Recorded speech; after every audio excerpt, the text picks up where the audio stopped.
الرحمن الرحیم والصلاة والسلام علی رسولہ الکریم وعلی آلہ وصحبہ اجمعین۔ عید کی خوشی ہم کیوں مناتے ہیں؟ پہلے میں یہ تھوڑا سا واضح کر دوں کہ رمضان کا مہینہ اللہ نے پورا ایک ہمارے لیے خوشی کا مہینہ بنایا ہے، جس میں اللہ کی جنت کے دروازے کھول دیے جاتے ہیں، جہنم کے بند کر دیے جاتے ہیں، شیطان قید کر دیے جاتے ہیں، جنت کو روزانہ سجایا جاتا ہے، اللہ کا عرش پہلے آسمان پہ آ جاتا ہے، اللہ کی طرف سے اعلان ہو رہا ہوتا ہے، کوئی بخشے چاہنے والا، کوئی حاجت مانگنے والا، فرض 70 فرضوں کے برابر ہو جاتا ہے اور نفل فرض کے برابر ہو جاتا ہے، اور نفل اور فرض کا فرق اتنا بڑا ہے کہ قیامت تک 2 رکعت نفل پڑھتا رہے تو فرض رکعت کے ایک سجدے کے برابر نہیں، اور اس میں جو مر جاتے ہیں اہل ایمان ان کا حساب نہیں ہوتا، ان کو قبر میں منکر نکیر نہیں آتے، اللہ تعالیٰ ان کو معاف فرما دیتا ہے۔ اس طرح 29 دن رات یہ سلسلہ چلتا ہے، اور آخری رات پھر اللہ تعالیٰ اعلان فرماتے ہیں کہ میرے بندوں نے رات کو قیام کیا، یعنی تراویح کی نماز پڑھی، دن میں روزہ رکھا، تو میں نے اس پر ان سب کی بخشش فرما دی۔ تو اس خوشی میں پھر ہم سب مل کر اللہ کی بارگاہ میں شکرانے کے مل کر 2 نفل ادا کرتے ہیں اور اللہ کا شکر ادا کرتے ہیں کہ یا اللہ تیرا شکر ہے، تو نے ہمارے گناہوں کو معاف فرمایا، جہنم کو ہم پہ حرام کیا، جنت کو ہم پہ واجب کیا۔ اصل تو عید کی خوشی کی یہ وجہ ہے۔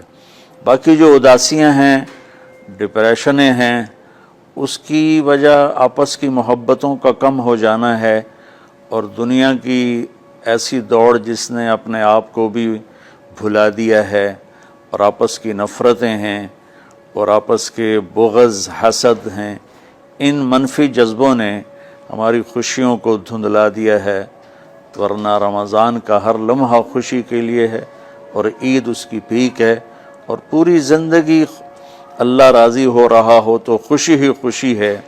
ہمیں اپنے ملک سے، اپنی نسل سے آپس کی نفرتیں، حسد، بغض یہ مٹانے ہوں گے، تب جا کر ہمیں حقیقی خوشیاں حاصل ہوں گی۔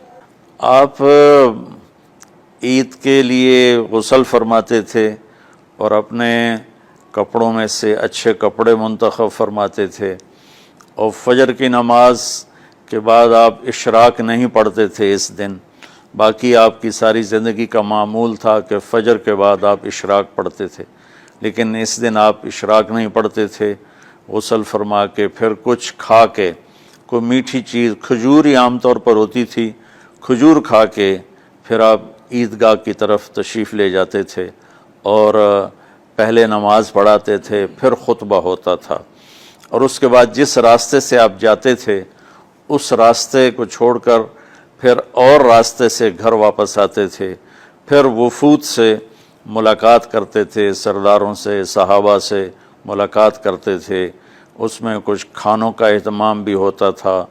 اس طرح ایک عام روٹین کی عید ہوتی تھی آپ کی، ملاقاتیں کرنا، کھانوں میں جانا، اور اچھے کپڑے پہننا، سب کو خوشی سے ملنا، یہ عید الفطر پر آپ کا یہ معمول تھا۔ اسلام جاوید بھائی 2 چیزوں کا مجموعہ ہے، ایک اللہ کا حق ہے جو عبادات کی شکل میں ہے، اور ایک اللہ کے بندوں کا حق ہے جو اخلاقیات اور معاملات اور معاشرت کی شکل میں ہے۔ یہ دونوں کمپلسری پیپر ہیں، دونوں لازمی پیپر ہیں، ان دونوں میں پاس ہونا ضروری ہے۔ میری نماز اچھی ہے لیکن میری دکان پہ جھوٹ ہے، تو نماز اس جھوٹ کی کمی کو پورا نہیں کر سکے گی۔ میری دکان پہ سچ ہے لیکن میں نماز نہیں پڑھتا، تو میرا یہ سچ بولنا میرے نماز کی کمی کو پورا نہیں کر سکتا۔ اللہ کے نبی نے دنیا سے جاتے ہوئے 2 لفظوں میں سارا دین بتا دیا تھا۔ جب آپ کے جانے کا وقت قریب تھا تو آپ 2 لفظ دہرا رہے تھے، الصلاۃ وما ملکت ایمانکم، میری امت میرے بعد ایک نماز نہ چھوڑنا، اور ایک امت کے غریب مسکین لوگوں سے، نوکر غلاموں سے اچھا سلوک کرنا، یہ دو الگ الگ ڈیمانڈ ہیں۔ جیسے پانی پینے سے روٹی کی کمی پوری نہیں ہو سکتی اور روٹی کھانے سے پانی کی کمی پوری نہیں ہو سکتی، یہ دونوں الگ چیزیں ہیں۔ اخلاق کو عبادت کی کمی پر نہیں کر سکتی، اور عبادت کی کمی اخلاق کو اور اخلاق کی کمی کو عبادت پورا نہیں کر سکتی۔ ان دونوں چیزوں میں پاس ہونا ضروری ہے، تب جا کر ایک معتدل معاشرہ وجود میں آتا ہے۔ پوری امت اس چیز کا شکار ہے، چونکہ جب بددیانتی اور جھوٹ اور ظلم عام ہو جاتا ہے تو پھر اس میں پورا معاشرہ ہی گناہگار اور مجرم بن جاتا ہے، صرف حکمرانوں کی بات نہیں رہتی۔ یہ تو ایک سوال کا جواب موسیٰ علیہ السلام کو اللہ نے دیا کہ اللہ تعالیٰ سے انہوں نے پوچھا، یا اللہ جب آپ راضی ہوتے ہیں تو اس کی کیا نشانی ہے؟ تو اللہ تعالیٰ نے فرمایا کہ میں بارشیں موقع پر دیتا ہوں، حکومت سمجھداروں کو دیتا ہوں، پیسہ میں سخیوں کو دیتا ہوں۔ تو پھر انہوں نے پوچھا جب آپ ناراض ہوتے ہیں تو اس کی کیا نشانی ہے؟ تو آپ نے فرمایا، اللہ تعالیٰ نے فرمایا کہ بارشیں بے موقع کرتا ہوں، حکومت نااہلوں کو دیتا ہوں، اور پیسہ میں بخیلوں کو دیتا ہوں۔ تو جب معاشرے میں عمومی بگاڑ پیدا ہوتا ہے تو اس کا اثر پھر اس شکل میں ظاہر ہوتا ہے، کبھی کسی اور شکل میں ظاہر ہوتا ہے۔ اس چیز کے مجرم نہ صرف حکمران ہیں، نہ صرف بخیل لوگ ہیں، بلکہ تمام طبقات امت کی اجتماعی کوتاہی میں یہ حالات اللہ کی طرف سے پیدا ہوتے ہیں۔ اس میں ہم سارے ہی ایک دوسرے کو مجرم ٹھہرانے کی بجائے اپنے اپنے گریبانوں میں جھانک کر دیکھیں کہ تجھے کیوں فکر ہے اے گل دلے صد چاک بلبل کی، تو اپنے پیرہن کے چاک تو پہلے رفو کر لے، وفی انفسکم افلا تبصرون۔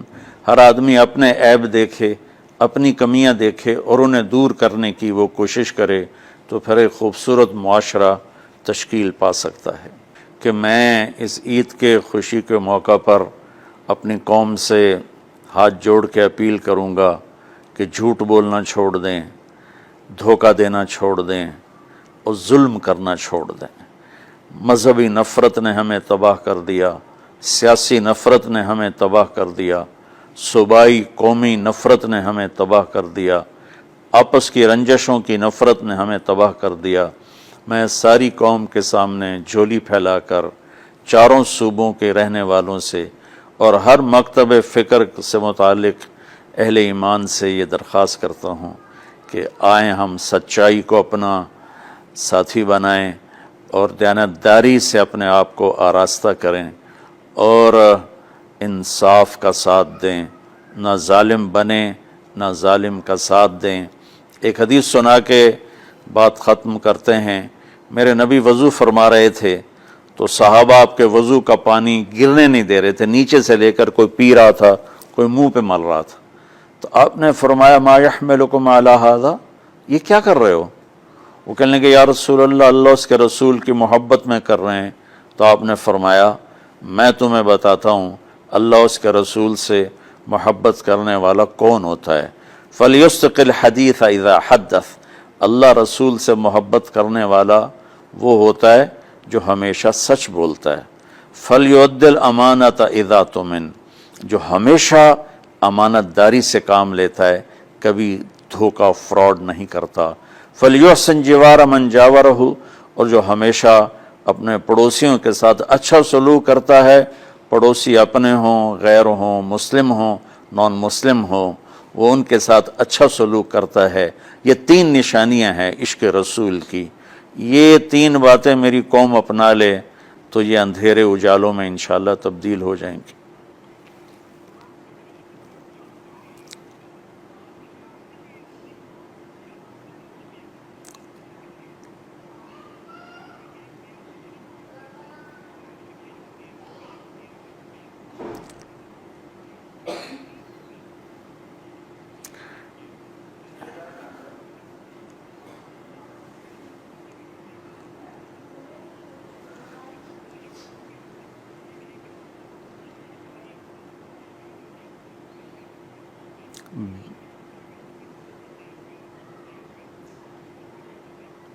بل